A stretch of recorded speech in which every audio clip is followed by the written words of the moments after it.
काहीतरी नेटचा प्रॉब्लेम असल्यामुळं कदाचित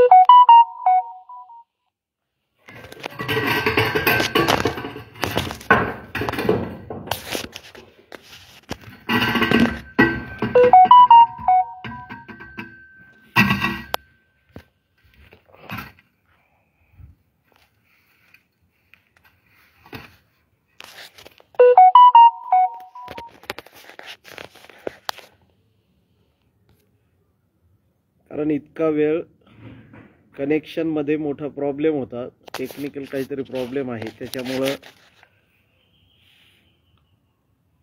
मला ते कनेक्टच होता येत नव्हतं.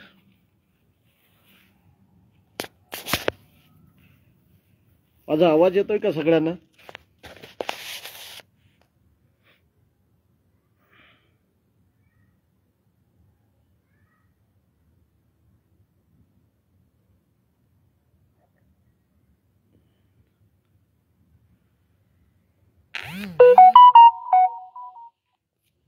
आवाज येतोय का? थोडं कमेंट केलं तर मला लक्षात येईल की हे फेसबुक लाईव्ह व्यवस्थित होतंय मला.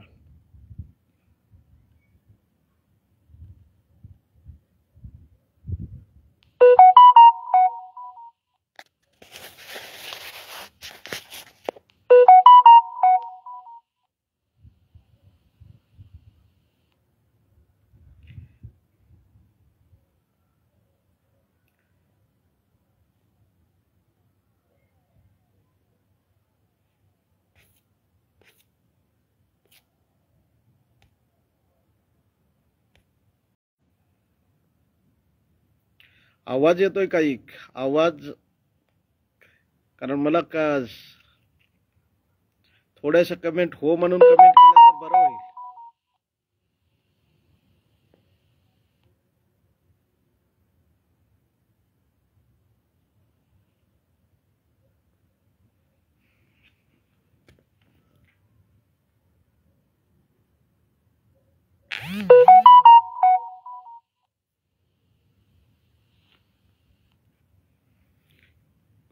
कोणाचीही काहीही कमेंट येत नाही.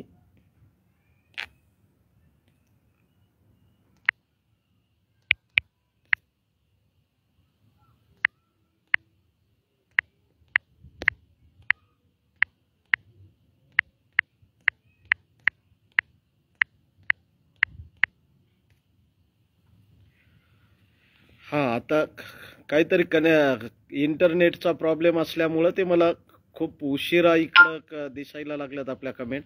त्याच्याबद्दल सर्वांची दिलगिरी व्यक्त करतो. आता येत आहेत. ठीक आहे, आपण आता जास्त वेळ न घेता मी डायरेक्टली बोलायला सुरुवात करतो. कारण बऱ्याच वेळापासून त्या कनेक्शनमध्ये कनेक्ट होण्यामध्येच वेळ गेला. शिवाय बाहेर ट्रॅव्हलिंग चालू होती माझी. नेमकाच आता इथं ऑफिसला आलो आणि त्याच्यानंतर हे लाईव्ह सुरू केलं. मित्रांनो, खरं तर आता या मागच्या अधिवेशनाच्या दरम्यान मध्ये वेगवेगळ्या ठिकाणी वेगवेगळे आंदोलनं झाली. विशेषतः आमचं शिक्षक समन्वय संघाच्या माध्यमातून मुंबईला आंदोलन लागलं.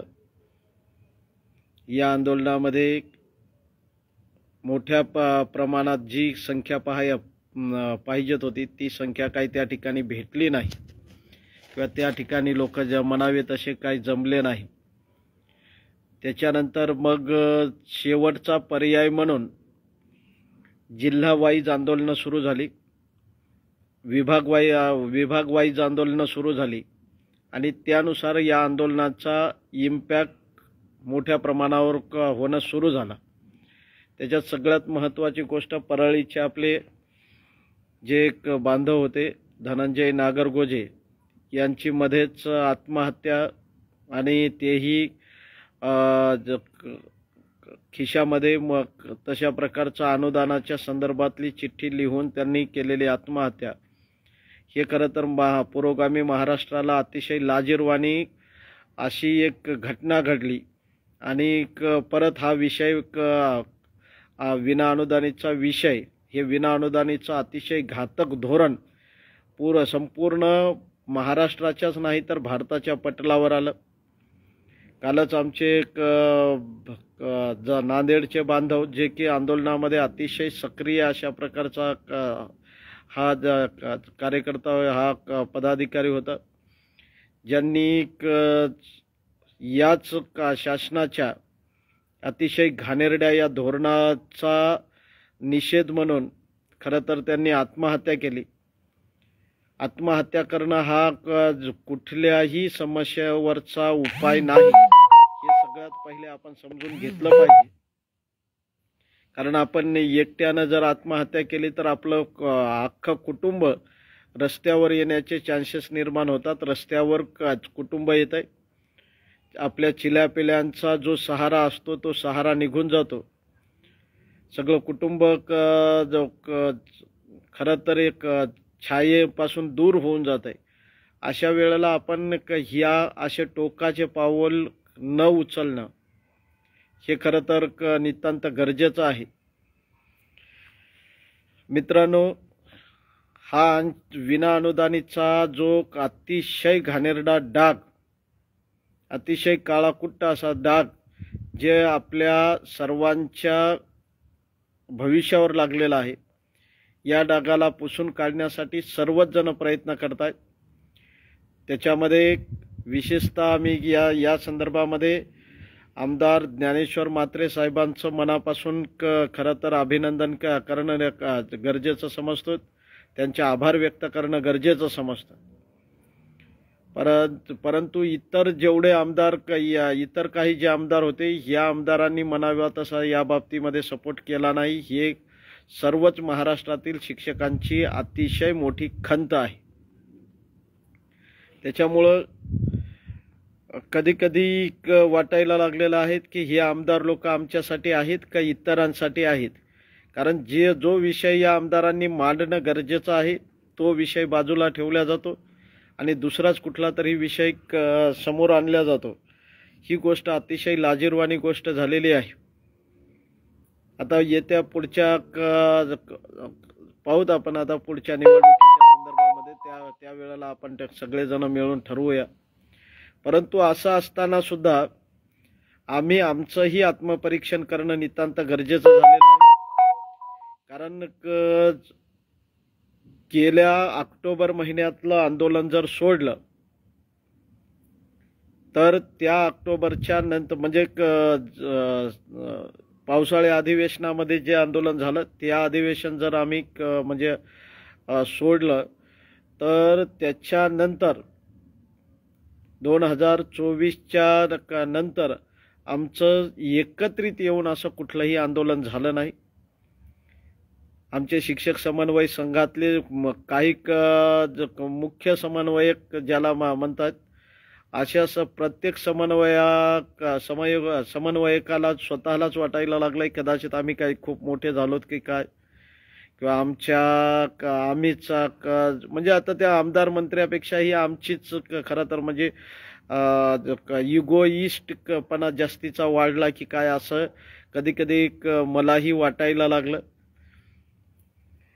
कारण या अधिवेशनामध्ये आम्ही सगळ्यांनी एकत्रित येणं गरजेचं होतं, एकत्रित येऊन बसणं गरजेचं होतं, चर्चा करणं गरजेची होती. परंतु तसं काही झालं नाही.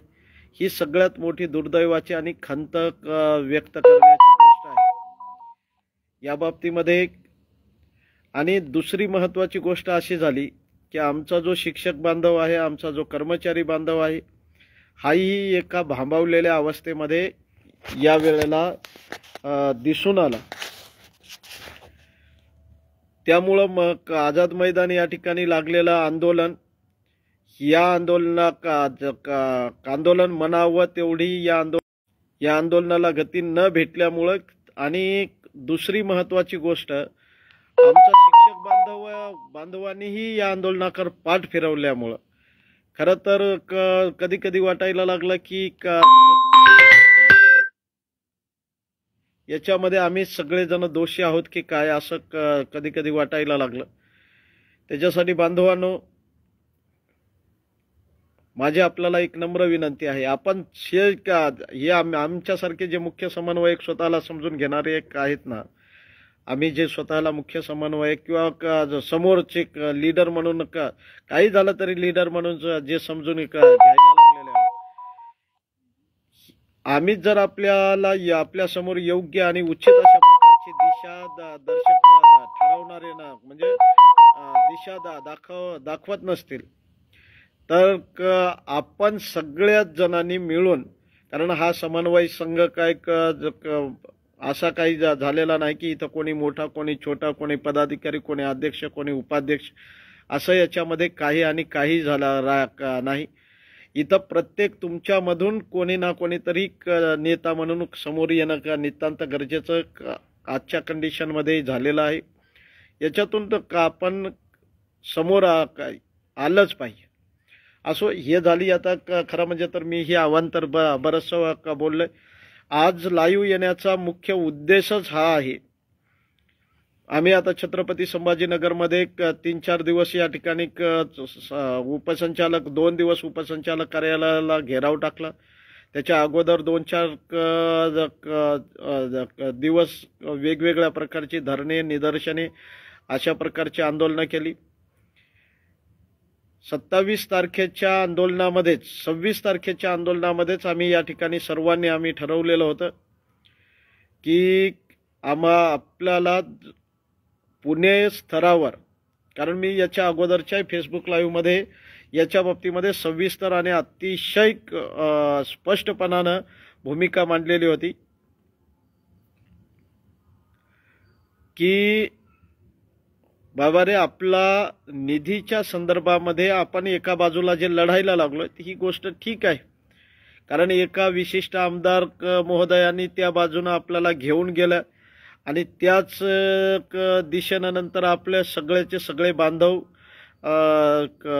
त्याच मार्गाने विचार करायला लागले।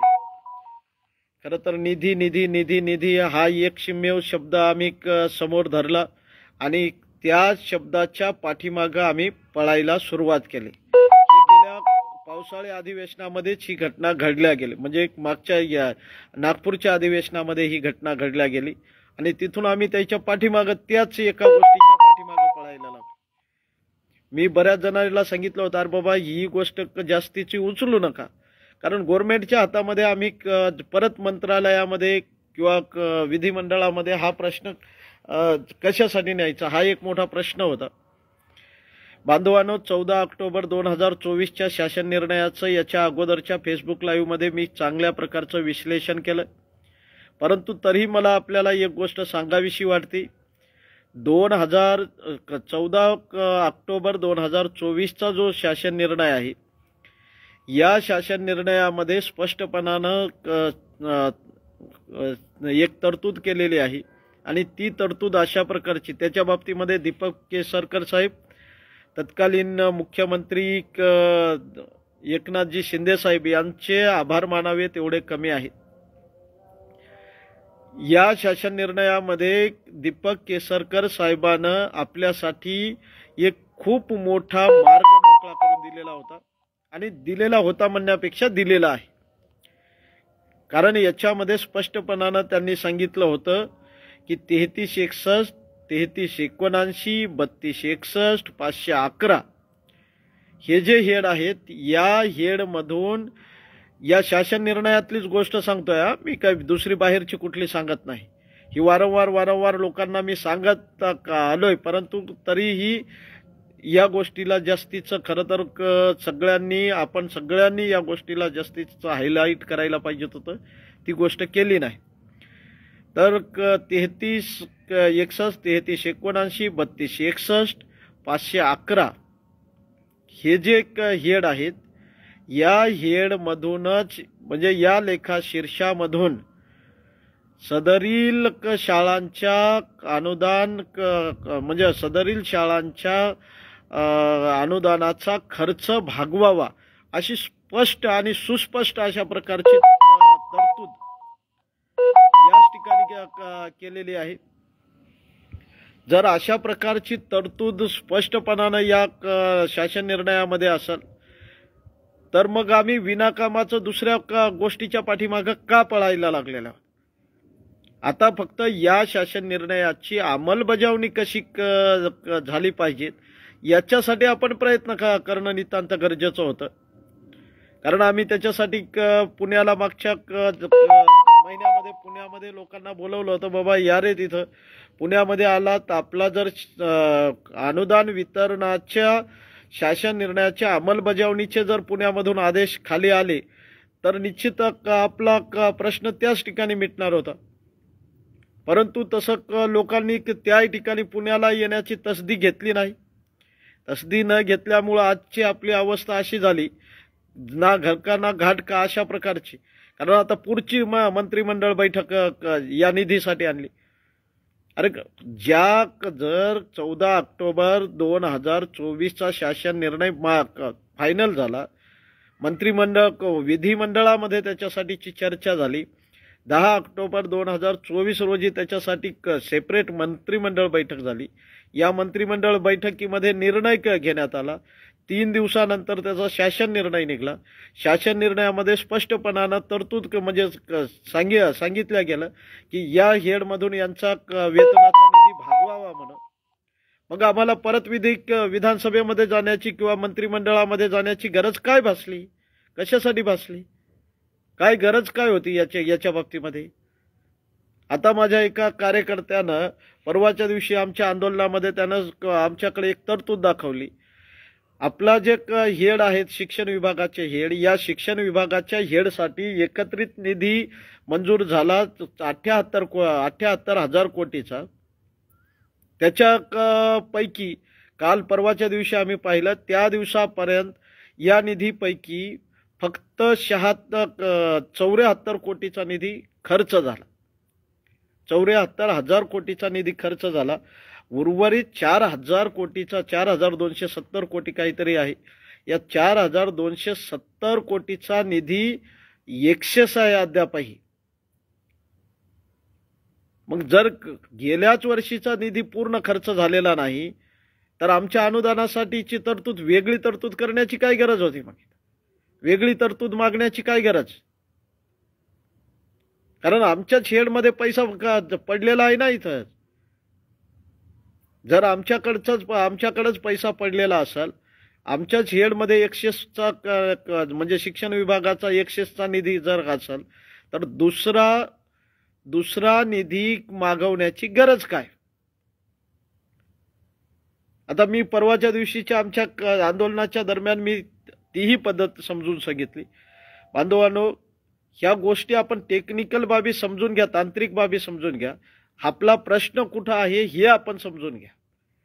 कारण जोपर्यंत आपल्याला प्रश्नाचं नेमकं प्रश्न सुटणारा कुठून आहे हे जर माहीत होणार नसेल तर आपण किती काय दुसरीकडे ओरडून म्हणजे आपण प्रश्न सोडवतोय का प्रश्न क्रिएट करतोय, हा मोठा प्रश्न निर्माण झालाय ना.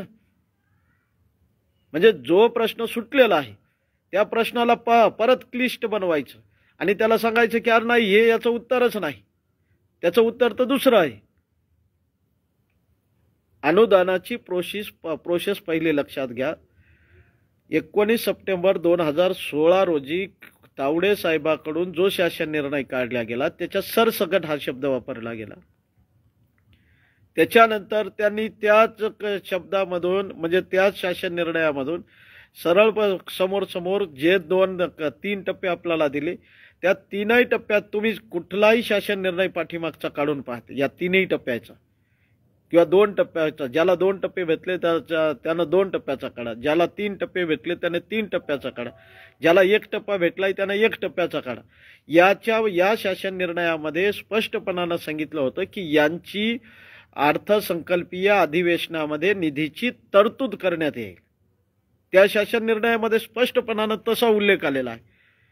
परंतु 14 ऑक्टोबर 2024च्या शासन निर्णयामध्ये तो शब्द आलेला नाही किंवा ते वाक्य आलेलं नाही किंवा ती तरतूद आलेली नाही. त्यांनी ते स्पष्टपणानं सांगितलेलं आहे की आम्ही जे खाली हेड दिलेले आहेत या हेडमधून यांच्या अनुदानाची तरतूद भागवावी. किती स्पष्ट आहे त्याच्यात. म्हणजे स्पष्टपणानं सांगितलेलं आहे की हे हेड दिलेले आहेत, आम्ही या हेडमधून तुम्ही यायचा खर्च वेतनाचा खर्च भागवा म्हणून सांगताय. स्वतः गव्हर्नमेंट सांगताय याच्या बाबतीमध्ये. मग जर गव्हर्नमेंटनं सांगितलं तर आम्हाला बोंबा मारायची काय गरज होती तिथं की आम्हाला वेगळा निधी द्या, आम्हाला वेगळा निधी द्या, आम्हाला वेगळा निधी द्या. आणि ही गोष्ट गेल्या नागपूरच्या अधिवेशनात सुरू झाली.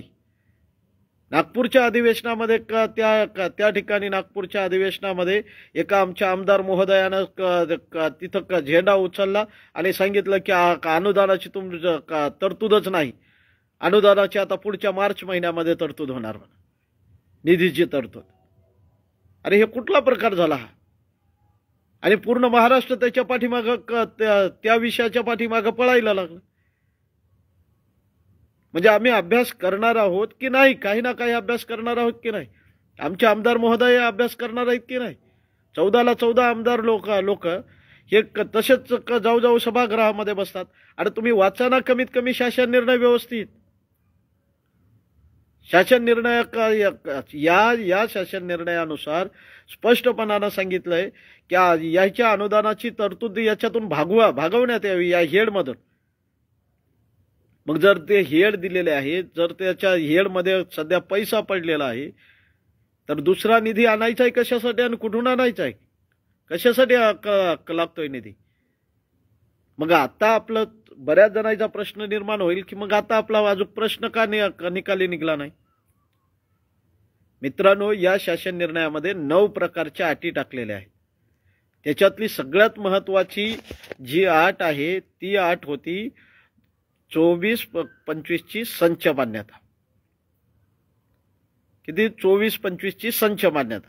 मग 24-25ची जर संच मान्यता असेल तर 24-25च्या संच मान्यता भेटल्या किती जणांना? काही विभागातल्या ज्युनियर कॉलेजला फक्त संच मान्यता भेटल्या. मग ज्युनियर कॉलेजला संच मान्यता भेटल्या. उपसंचालक साहेबांसोबत आम्ही बसलोत. आमचा लातूरचा उपसंचालक गणपत मोरे साहेबांना यांनी सरळ अनुदान वितरणाच्या आदेशाचे पत्र काढले. इथल्या आमच्या छत्रपती संभाजीनगरच्या उपसंचालकाला सांगितलं, अरे बाबा तुम्ही पत्र काढा. त्यानं पत्र काढलं. त्यावेळेला त्या इथल्या उपसंचालक साहेबांना आम्हाला स्पष्टपणानं सांगितलं की मस्के सर, गणपत मोरे साहेबांना एकट्यानंच महाराष्ट्रामध्ये हे पत्र काढल्यामुळं त्यांच्यावर शिस्तभंगाची कारवाई करण्यात आली म्हणे. त्यांना शिस्तभंगाची नोटीस पाठवण्यात आली. म्हणलं कशासाठी? त्यांच्यावर शिस्तभंगाची कारवाई का तुम्ही करताय? जर शासन निर्णयामध्ये संचालकांना स्पष्टपणाने आदेश दिलेत की 7 दिवसाच्या शासन निर्णय आल्याच्या नंतर 7 दिवसाच्या आत त्यांनी त्यांच्या स्तरावरून सदरील शासन निर्णयाची अंमलबजावणी करण्यासाठी उपसंचालक आणि शिक्षण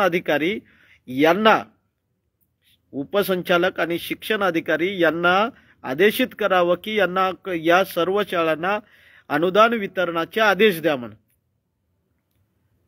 मग खऱ्या अर्थानं कारवाई कोणावर व्हायला पाहिजे होती? गणपत मोरे साहेबांवर व्हायला पाहिजे का दोन्ही संचालकावर, पुण्याच्या दोन्ही संचालकावर कारवाई व्हायला पाहिजे? कारण या पुण्याच्या दोन्ही संचालकांनी ही गोष्ट केली नाही. ज्युनियरच्या झाल्या होत्या ना संच मान्यता. मग ज्युनियरच्या जर संच मान्यता झाल्या होत्या तर ज्युनियरला हा अनुदान वितरणाचे आदेश द्यायला काय अडचण होती? दोन्ही संचालकांनी हे आदेश काढायला काय अडचण होती की या शासन निर्णयाची अंमलबजावणी करा म्हणून? मग त्याच्यात त्यांनी दुसरं कारण समोर केलं. आणि ते दुसरं कारण होतं माध्यमिक आणि प्राथमिकच्या संच मान्यता झाल्या नाही म्हणून. प्राथमिकच्या संच मान्यता का झाल्या नाहीत मला सांगा. ऑफलाईनच्या संच मान्यता लवकर होतात का ऑनलाईनच्या संच मान्यता लवकर होतात? अरे सप्टेंबर महिन्यापासून त्या संच मान्यता जाऊन तिथं तुमच्या लॉग इनला पेंडिंग पडतात. त्याच्यामध्ये तुम्ही एक एक पॉईंट काढत चालता की हे असं झालं साहेब, हे तसं झालं, याची माहिती आली नाही, त्याची माहिती आली नाही. हे प्रत्येक शाळेचं काम आहे का की याची माहिती आली नाही म्हणून तुम्ही सगळ्या शाळेला वेठीला धरणं? यांनी वेगवेगळ्या प्रकारची कारणं लावली या संचालक लोकांनी, या दोन्ही संचालकांनी. त्याच्यात प्राथमिकचाही संचालक, माध्यमिकचा आणि उच्च माध्यमिकचाही संचालक, या दोघांनीही का अशा प्रकारची वेगवेगळी कारणं लावली. आणि ही कारणं लावण्याचं पाठीमागचं कारण काय होतं की हे शासन निर्णय जो आलेला आहे त्यांना माहित होतं या शासन निर्णयाच्या अंमलबजावणीचे आम्ही आदेश दिले की या लोकांच्या खात्यावर पेमेंट जाणार म्हणजे जाणार. ही साधी सोपी गोष्ट होती. मग जर या लोकांच्या खात्यावर पेमेंट जाण्यासाठी यांनी जर हे षडयंत्र केलेलं आहे तर मग आम्ही बोंबा कोणाच्या समोर मारल्या पाहिजेत? शासनाच्या दारासमोर मारल्या पाहिजेत किंवा संचालकाच्या दारासमोर मारल्या पाहिजेत? याच्यासाठी सगळ्यात मोठा गुन्हेगार कोण आहे? संचालक आहे का शासन आहे? कारण शासनानं शासनाचं काम केलेलं आहे ना, मंत्र्यानं मंत्र्याचं काम केलेलं आहे. तिथून विधानसभेनं विधानसभेचं काम केलं, विधान परिषदेनं विधान परिषदेचं काम केलंय, मंत्रिमंडळाच्या बैठकीनं मंत्रिमंडळाचं काम बरोबर केलेलं आहे. मग काम कोणा बरोबर केलं नाही? काम बरोबर केलं नाही पुण्याच्या संचालक लोकांनी. कारण कुठलाही शासन निर्णय आला की या शासन निर्णयाची अंमलबजावणी करण्याचे आदेश, त्याच्यासाठीच्या गाईडलाईन ह्या संचालक स्तरावरून निघत असतात. ही साधी सोपी प्रोसिजर आहे बांधवांना. मग ही साधी प्रोसिजर आमच्या संचालकांनी का केली नाही हा प्रश्न आम्ही विचारणार आहोत का दुसरेच प्रश्न विचारणार आहोत? विनाकामाचं लोकांना दुसऱ्याच बाजूला का घेऊन जाणार आहोत?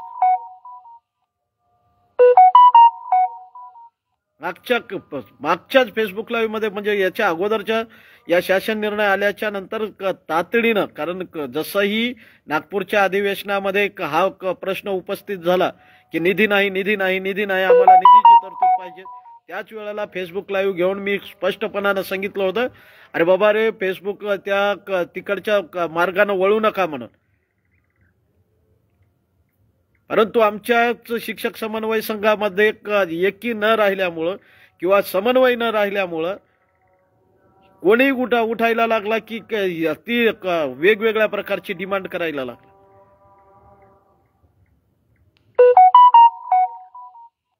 त्याच्यासाठी बांधवांनो माझी आपल्याला तुमच्या सगळ्यांना विनंती आहे, अरे बाबा आपण शिक्षक लोक आहोत, आपण लोकांना समजून सांगणारे लोक आहोत, आपल्याला कायद्याचा अर्थ समजलाच पाहिजे. कायद्याचा प्रत्येक ठिकाणी कायदा नेमका काय बोलत असतो, कायद्यातला एखादी तरतूद काय बोलते, एखादा शब्द काय सांगतो, याची माहिती आपण घेतलीच पाहिजे. मग या कायद्याचा अन्वयार्थ जर आपण योग्य रीतीनं लावू शकत नसतील तर आपण म्हणजे किती मूर्खपणा करायला लागलेला आहोत. जी गोष्ट आपल्या हातामधली आहे ती गोष्ट आपण सोडली दुसरीकडेच बोंबलत बसलोत की नाही. हे फेसबुक लाईव्ह घेण्याचा एकमेव उद्देश आहे बांधवांनो. आता खऱ्या अर्थानं पुण्याच्या दिशेनं हे लोक वळायला लागले, सुरुवात झाली. आता पुण्याला येऊन बसायला सुरुवात झाली. आमच्या काही समन्वयकांनी त्या दिवशी परवाच्या दिवशी निवेदन दिलं की आता पुण्यामध्ये आंदोलन.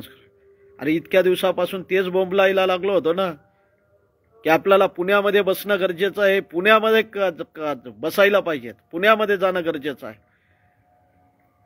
आता ज्यांनी पुण्यामध्ये आंदोलन लावले ते एकदम करेक्ट मार्गावर आंदोलन लागलेले आहे, योग्य ठिकाणी आंदोलन लागलेले आहे. त्याच्यासाठी बांधवांनो आपण सर्वांनी आंदोलन कोणी लावलंय, कधी लावलंय, काय लावलंय हे पाहत बसू नका. आंदोलन लागलंय ना पुण्याच्या ठिकाणी, पुण्याला आपण सगळ्यांनी एक मोठ्या संख्येनं जमणं नितांत गरजेचं आहे. कारण पुण्यामध्ये जोपर्यंत आम्ही जाणार नाहीत, पुण्यामधल्या संचालकांना जोपर्यंत आम्ही धारेवर धरणार नाहीत, पुण्यामधल्या या अधिकाऱ्यांना जोपर्यंत आम्ही धारेवर धरणार नाहीत, तोपर्यंत आमच्या संच मान्यता आणि आमचे अनुदान वितरणाचे आदेश हे निघणार नाहीत.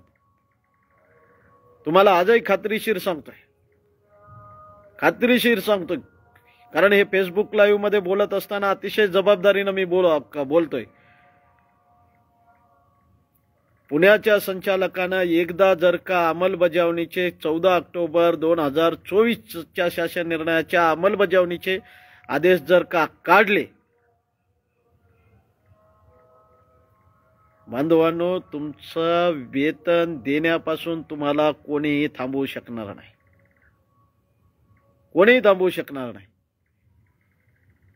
त्याच्यासाठी काही झालं तरी पुण्याच्या रस्त्याला आता लागा, पुण्याच्या संचालक कार्यालयासमोर या. तिथं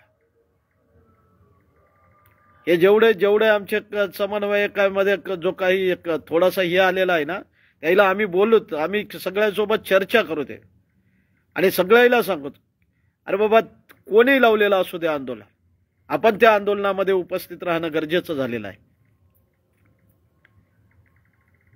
आम्हाला पोटापाण्याचा प्रश्न पडलेला आहे. आमच्या पोटाचा प्रश्न महत्वाचा आहे का आमच्या इगोचा प्रश्न महत्वाचा? काय आम्हाला आमदार, खासदार का मंत्री व्हायचंय का?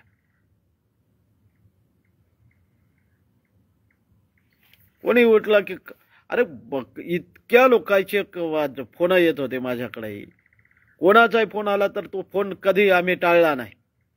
परंतु मग माझ्याकडे बऱ्याच जणांनी अशा तक्रारी केल्या की साहेब, ते आमचे आपले जे मुख्य लोक आहेत ते आमचे फोनही उचलनात म्हणे. बाबा ठीक आहे, रेग्युलर फोन येत असतील तर ती गोष्ट मान्य करू आपण, एखाद्या वेळेला नाही. पण आपल्यावर पूर्ण महाराष्ट्रातला जर शिक्षक आपल्याकडे आशेनं जर पाहत असेल तर आम्ही ही मुख्य म्हणून त्या बाबतीमध्ये भूमिका बजावली पाहिजे ना. लोकांना कमीत कमी फोन लावून कसंही का होईना पण त्याला बोललं तर पाहिजे की नाही. सर्व माझी मुख्य समन्वयक म्हणून घेणारे किंवा जबाबदार पदाधिकारी म्हणून घेणाऱ्या सगळ्यांना माझी नम्र विनंती आहे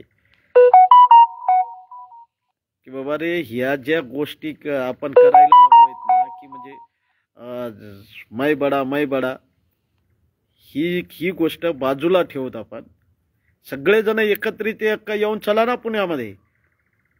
आता 2 तारखेचं आपण की इथं जसं घोषित केलं, उपसंचालक साहेबाला आपण सांगितलं होतं 2 तारखेला आम्ही पुण्यामध्ये आत्मदहन करणार आहोत.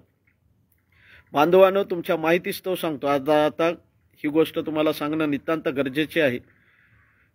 2 तारखेचं आपण इथं घोषित केलं 26 तारखेला, आत्ताच्या 26 तारखेला 2 तारखेला आम्ही आत्मदहन करणार म्हणून. ही गोष्टीसाठी जेवढा गृहविभाग आहे, गृहविभागाच्या मुंबई स्तरापासून मुंबईचा शिपी साहेब, लक्षात घ्या मी काय सांगतो. मुंबईचे शिपी साहेब, नागपूरच्या शिपी, नागपूरचा SP,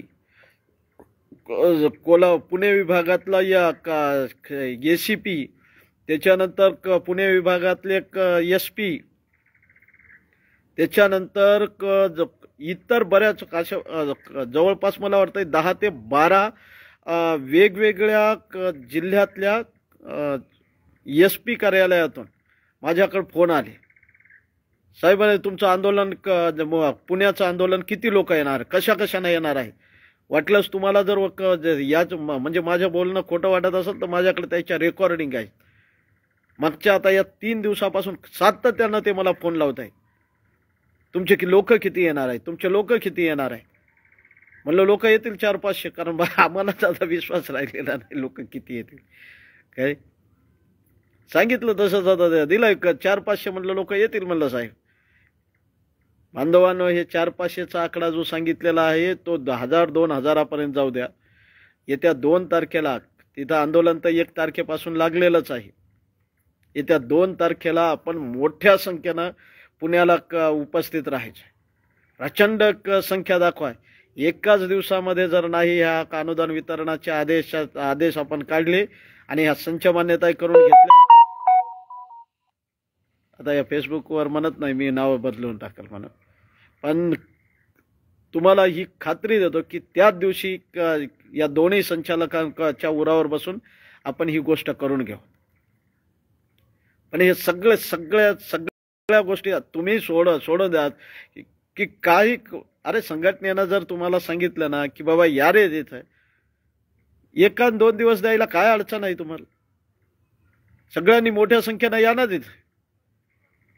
जर तुम्हाला वाटत असेल खरंच आपल्याला हा पदरामध्ये हा टप्पा पाडून घ्यायचा आहे, याच वेळेला आपल्याला याचं वेतन मिळवायचं आहे, तर मागं पुढं काहीच पाहू नका. येत्या 2 तारखेला म्हणजेच मंगळवारी सकाळी 11 वाजता मोठ्या संख्येनं, अतिशय मोठ्या संख्येनं पुण्यामध्ये उपस्थित राहा. या ठिकाणी संचालकाला घेराव टाकून आपण तातडीनं हा अनुदान म्हणजे 14 ऑक्टोबर 2024च्या शासन निर्णयाच्या अंमलबजावणीचं पत्र काढूत आणि त्याच दिवशी शक्यतो त्याच दिवशी, कारण त्या दिवशी संच मान्यता अपलोड झाल्या होत्या, परंतु त्यानं परत एक कारण दिलं की बऱ्याच जणांच्या चुकल्या. अरे भरपूर जणांच्या चुकल्या असं म्हणण्यापेक्षा किती लोकांना तुमच्याकडे चुकलेल्या आहे ना फोन लावले माझ्याकडे. मी ज्याला विचारलं अरे तुमची संच मान्यता बरोबर आली का, ते म्हणे सर हो बरोबर आलेली आहे. बऱ्याच जणांना मी विचारलं अरे बस तुमची संच मान्यता बरोबर आली का, ते म्हणे बरोबर आलेली. मग जर भरपूर लोकांनी जवळपास मला नाही म्हणलं तरी आमच्या छत्रपती संभाजीनगरमध्ये मी एक कमीत कमी म्हणजे आता जेवढ्या शाळा आहेत या शाळातल्या 70% लोकांना विचारलं, मुख्याध्यापकांना विचारलं अरे संच मान्यतेचं कसं आले रे तुमची, ते म्हणे सर बरोबर आले. मग न बरोबर येणाऱ्या कोणाच्या होत्या आणि अशी किती होती. मग जर 2-4 लोकांसाठी पूर्ण लोकांना जर वेठीला धरत असाल तर ही गोष्ट बरोबर नाही. ही गोष्ट आपण संचालकाला सांगूत आणि सेम डेला त्याच दिवशी संच मान्यता आणि त्याच दिवशी अनुदान वितरणाच्या आदेशाच्या अंमलबजावणीचं पत्र हे 2 तारखेलाच आपण पुणे संचालकाकडून दोन्ही संचालकाकडून काढून घेण्याचा प्रयत्न करूत. प्रयत्न नाही काढूनच घेऊ. परंतु त्या ठिकाणी तुमची मोठ्या प्रमाणावर उपस्थिती असणं नितांत गरजेचं आहे.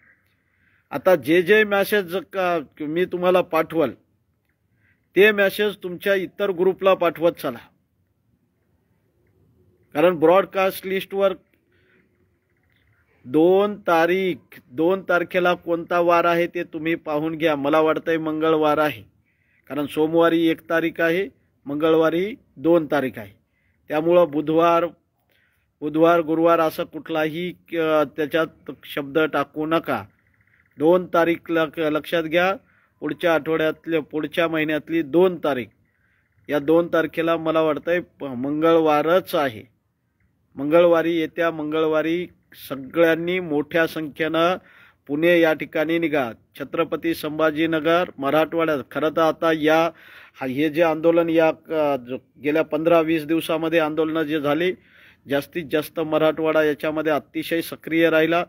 खरं म्हणजे तर विदर्भातले आमचे बांधव भरपूर सक्रिय राहिले, परंतु म्हणावं तेवढा तिकडून उठाव झालेला दिसला नाही.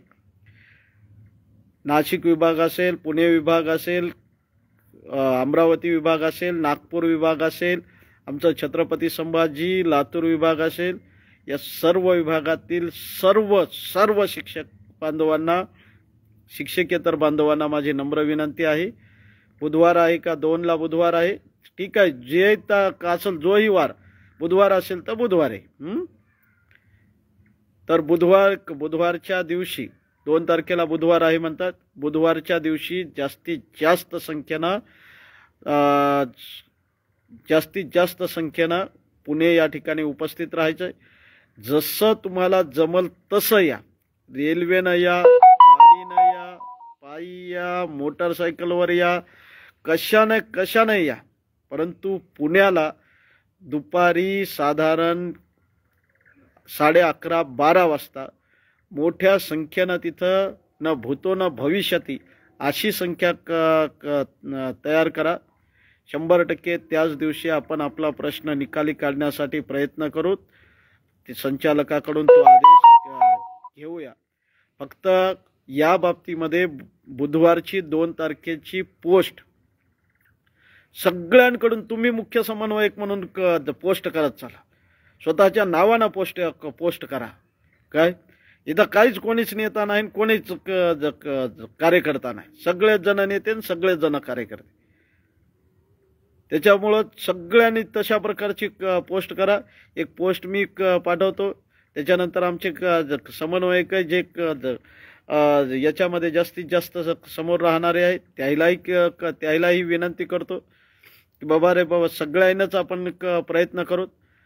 14 तारखेला आमचं समन्वयक संघाच्या माध्यमातून निवेदन दिलेलं आहे 14 तारखेपासून आंदोलनाचं. परंतु 14च्या ऐवजी आता लागलंय ना 1 तारखेला आंदोलन. ठीक आहे, आपण 2 तारखेला त्या ठिकाणी सगळेच जण उपस्थित राहूत ना, काय हरकत आहे. कारण तू कोणी याच्यासाठी श्रेय घेऊ, आपल्याला त्याच्याशी काहीच घेणं नाही. सगळेजण पोटा पाण्याच्या प्रश्नासाठी आपण एकत्रित आलेले आहोत. ते एकत्रित राहणं गरजेचं आहे. एकदा प्रश्न मिटू द्या, नंतर मग 100% झालं ना बाबा तुम्ही तुमच्या पद्धतीनं कसं लढायचं आहे ते लढत बसा. मोठेपणा कसा गाजवायचा आहे ते गाजवत बसा. परंतु आता तर एकत्रित आपला प्रश्न आहे ना, तर एकत्रित येऊ, एकत्रित लढू आणि एकत्रितच जाऊन सगळ्याच्या श्रेयासाठी म्हणजे प्रत्येक जण इथं श्रेय घेण्यासाठी मग तयार झाला पाहिजे. काय असा प्रत्येक कार्यकर्ता असला की प्रत्येक कार्यकर्ता हाच जर प्रत्येक नेता झाला तर श्रेयाचा विषयच येणार नाही. त्याच्यासाठी बांधवांनो सगळेजण मोठ्या संख्येनं बुधवारी 2 तारखेला पुण्याला सकाळच्या 11:30 वाजेपर्यंत उपस्थित राहा. हीच आपल्याला नम्र विनंती. फेसबुक लाईव्ह मला वाटतं बरंचसं लॉंग झालेलं आहे. एवढ्यावर थांबतो. नमस्कार.